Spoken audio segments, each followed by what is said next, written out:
En France, 92% des consommateurs disent lire les avis clients avant de choisir une entreprise. Ça en dit long sur l'impact de l'e-réputation sur votre marketing digital. Aujourd'hui, on vous propose de regarder quelle est la relation entre le SEO et l'e-réputation pour votre entreprise.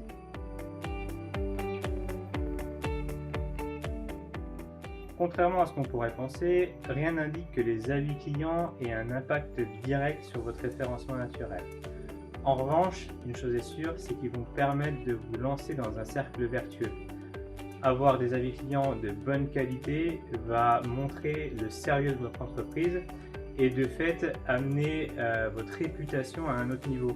Les gens auront plus facilement tendance à cliquer sur vos liens et naturellement, vous aurez plus de liens vers votre site parce que vous êtes un acteur reconnu de votre secteur d'activité.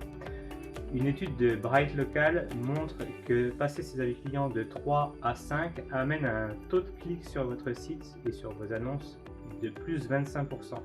C'est non négligeable et c'est le fait de travailler tous ces facteurs-là qui vont amener à un meilleur référencement naturel. Il y a un sujet sur lequel les avis clients auront un impact direct sur votre référencement naturel, c'est sur le SEO local. En effet, Google, dans son pack local, met en avant les entreprises qui auront les meilleures notes et le plus d'avis clients possible.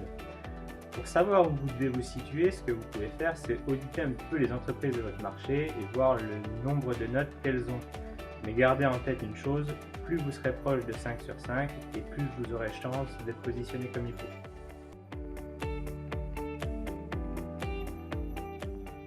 Avant de parler de générer des avis clients sur votre site, il va déjà falloir vous assurer que votre offre ait une vraie valeur ajoutée et que vos utilisateurs aient vécu un parcours utilisateur qui soit bon.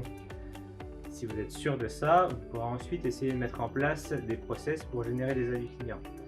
Ici, vous aurez deux possibilités. La première, c'est d'automatiser les choses grâce à de l'email transactionnel, des emails automatiques qui vont partir à certains moments pour essayer de générer des avis clients. Les retours sont faibles, mais dans tous les cas, vous en aurez sur le volume.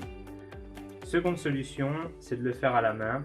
À chaque client que vous avez, vous leur écrivez un mail personnalisé pour essayer de récupérer leur avis. C'est les deux seuls moyens pour essayer de générer des avis clients pour votre site.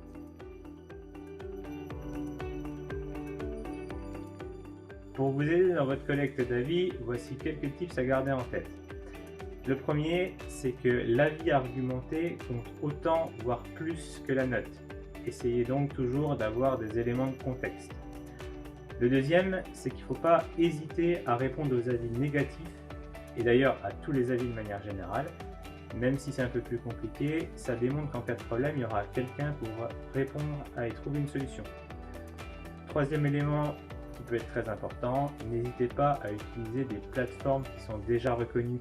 Ça facilitera l'expérience utilisateur et ça met déjà dans un niveau de confiance assez important. Voilà, des tips, il y en a plein d'autres pour essayer de générer des avis clients de qualité. Vous les retrouverez sur notre article de blog, donc n'hésitez pas à venir faire un tour sur notre site.